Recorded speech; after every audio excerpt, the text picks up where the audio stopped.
మైనారిటీలు ఎక్కువగా ఉండేటువంటి డివిజన్లలో సో చివరి అంటే ఓటింగ్ కు సమయం దగ్గర పడుతున్నట్టు ముగియడానికి సమయం దగ్గర పడుతున్నటువంటి నేపథ్యంలో కొంత పోలింగ్ అక్కడ పుంజుకుంటుంది అన్నట్టుగా మా ప్రతినిధి సిద్ధార్థ్ అయితే చెప్తున్నారు. ప్రస్తుతం ఆయన షేక్పేట్ డివిజన్ లో ఉన్నారు. ఇక మిగిలిన డివిజన్లలో అసలు పరిస్థితి ఎట్లా ఉంది? ప్రధానంగా సోమాజిగూడ కావచ్చు, లేదా ఎల్లారెడ్డిగూడ కావచ్చు, వెంగళరావు నగర్లో కావచ్చు, అక్కడ అసలు ఎట్లాంటి పరిస్థితి ఉంది? సో అక్కడ పోలింగ్ పర్సెంటేజ్ ఏంది? సో ఎందుకంటే మిగిలిన బస్తీలన్నీ కూడా ఇటు కొంత స్లమ్స్ అంటే స్లమ్స్ ప్రాంతాలుగా ఉంటాయి, సో బస్తీలుగా ఉంటాయి, సో వాడలుగా ఉంటాయి. కానీ కొన్ని ఎలైట్ ప్రాంతాల్లో ముఖ్యంగా చదువుకున్న వాళ్ళు లేదా సంపన్నులు ఉండేటువంటి ఆ 20% ప్రజలు ఎక్కువగా ఉండేటువంటి డివిజన్లలో అసలు పోలింగ్ పర్సెంటేజ్ ఏంది? మా ప్రతినిధి ప్రవీణ్ ఉన్నారు. సో ప్రవీణ్తో మాట్లాడదాం. ప్రవీణ్, సో ప్రధానంగా ఇక్కడ మిగిలినటువంటి ప్రాంతాల్లో అంటే కొద్ది సోమాజిగూడ కానీ లేదా ఎల్లారెడ్డి సోమాజిగూడ కానీ వెంగళరావు నగర్ కానీ సో ఇట్లాంటి ప్రాంతాల్లో కొంత చదువుకున్న వాళ్ళు ఉంటారు, సో కొంతమంది ఎలైట్ పీపుల్ ఉంటారు. సో అక్కడ పోలింగ్ పర్సెంటేజ్ ఏంటి?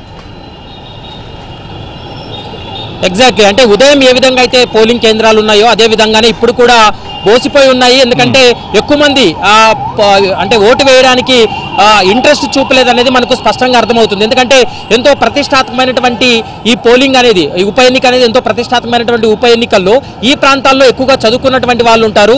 ఈ ప్రాంతంలో ఓటు వేయడానికి ఎక్కువ మంది ఆసక్తి చూపకపోవడం అనేది కొంత ఆశ్చర్యానికి గురి చేస్తుంది అనేది మనకు స్పష్టంగా అర్థమవుతుంది. కేవలం ఇంకా గంటన్నర మాత్రమే పోలింగ్ అంటే ఓటు వేయడానికి అవకాశం ఉంది. ఎందుకంటే 6 గంటల లోపు ఎవరైతే వాళ్ళు లైన్లో ఉంటారో వాళ్ళు మాత్రమే వారి ఓటు వినియోగించుకోవడానికి అవకాశం ఉంది. కాబట్టి మరి చూడాలి, మరికొద్దిసేపట్లో ఏమైనా పోలింగ్ అనేది ఇక్కడ భారీగా నమోదయ్యేటువంటి అవకాశం ఉంటుందా, లేదా ఉదయం ఏ విధంగా అయితే ఉందో అదే స్థాయిలోనే ఇక్కడ కంటిన్యూ అవుతుందా అనేది మాత్రం చూడాల్సినటువంటి అవసరం ఉంటుంది. ఏదేమైనప్పటికీ రాష్ట్రమంతా కూడా అంటే జూబ్లీహిల్స్లో 4 లక్షల మంది ఓటర్లు ఏ విధంగా తీర్పునివ్వబోతున్నారు, ఏ విధంగా వాళ్ళు నిర్ణయం తీసుకోబోతున్నారంటూ కూడా తెలంగాణ రాష్ట్రంలో ఉన్నటువంటి 4 కోట్ల మంది ఎదురు చూస్తున్నటువంటి నేపథ్యంలో ప్రస్తుతం పోలింగ్ అంతా కూడా చాలా తక్కువగా ఉండడం, భారీ స్థాయిలో దాదాపు 60% పైనే నమోదవుతుందని రాష్ట్ర ప్రభుత్వం ఎన్నికల సంఘం భావించినప్పటికీ కూడా ఎక్కువ మంది ఓటర్లు ఆసక్తి చూపకపోవడంతో కొంత ఆశ్చర్యానికి గురి చేస్తుంది. కేవలం స్లమ్స్ ఏరియాలో మాత్రమే పోలింగ్ ప్రక్రియ అనేది బాగా ఉంది. కానీ ఇక విఐపి జోన్ కావచ్చు, చదువుకున్నటువంటి వాళ్ళు, ఉద్యోగస్తులు ఎక్కువ ఉన్నటువంటి ఏరియాలు ముఖ్యంగా మనం చూస్తే కృష్ణానగర్లో కూడా చాలా తక్కువగా ఉన్నటువంటి పరిస్థితి ఉంది. యూసఫ్ కూడా బస్తీలో బాగుంది, కానీ యూసఫ్ కూడా చెక్ పోస్ట్ వద్ద పోలింగ్ కేంద్రాలలో మాత్రం అధికారులందరూ కూడా ఖాళీగా ఉన్నటువంటి పరిస్థితి అయితే స్పష్టంగా కనబడుతుంది. మరొక గంటన్నరలో పోలింగ్ ఎంతవరకు నమోదయ్యేటువంటి అవకాశం ఉంటుంది? లాస్ట్ మినిట్లో ఏమన్నా ఓటర్లు వాళ్ళ అంటే చాలా మందికి విధులు కూడా లేవు, ఎంతో ఈరోజు హాలిడే ఇచ్చారు, అయినా ఉదయం నుంచి కూడా చాలా మంది వాళ్ళు ఓటు హక్కు వినియోగించుకోవడానికి చాలా మంది బయటకు రానటువంటి పరిస్థితి కూడా స్పష్టంగా కనబడుతుంది. మరొక గంటలో పోలింగ్ ప్రక్రియ మరి చేంజ్ అయ్యేటువంటి అవకాశం ఉంటుందా లేదా అనేది మాత్రం చూడాల్సినటువంటి అవసరం ఉంటుంది.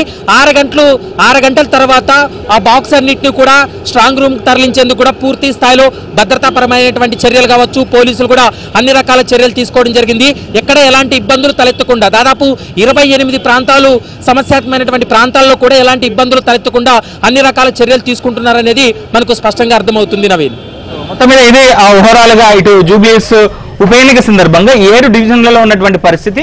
సో ఇప్పటి వరకు 40.2% మాత్రం పోలింగ్ అయితే నమోదైంది. ఇది గడిచిన అంటే లాస్ట్ ఇయర్ 2023లో జరిగినటువంటి అసెంబ్లీ ఎన్నికల్లో సో 47.57% నమోదైంది. ఆ తర్వాత 2024 లోక్సభ ఎన్నికల సందర్భంగా కేవలం 45% మాత్రమే పోలింగ్ నమోదైంది. అంటే యాన్ అండ్ యావరేజ్ గా 47%కి మించి ఇక్కడ పోలింగ్ నమోదవనటువంటి పరిస్థితి ఉంది. సో ఈసారి సో ఏ మేరకు పోలింగ్ నమోదవుతుంది అంటే మరొక గంటన్నర సమయం ఉంది కాబట్టి సో ఎక్కడ కూడా అంటే ఇప్పుడు మన ప్రతినిధులంతా కూడా చూపించారు లైవ్ లో. సో ఏ పోలింగ్ బూతుల దగ్గర కూడా జనాలు క్యూల్లో ఉన్నటువంటి పరిస్థితి లేదు. సో వాస్తవానికి సాధారణంగా ఉప ఎన్నికల సందర్భంగా సో గ్రామీణ ప్రాంతాల్లో మనం చూసాం గడిచిన ఉప ఎన్నికల్లో 90%కి పైగా పోలింగ్ నమోదైనటువంటి నియోజకవర్గాలను చూసాం. సో హైదరాబాద్ లో యథావిధిగా ఎప్పుడు కూడా ఆన్ అండ్ యావరేజ్ గా 50%కి మించి పోలింగ్ నమోదవనటువంటి పరిస్థితి. సో ఇప్పుడు కూడా యథావిధిగా ఈ జూబ్లీహిల్స్ ఉప ఎన్నిక సందర్భంగా కూడా సో ఈ కాన్స్టిట్యున్సీలో కూడా 50%కి మించి పోలింగ్ నమోదయ్యేటువంటి అవకాశాలు అయితే మనకు కనిపించట్లేదు.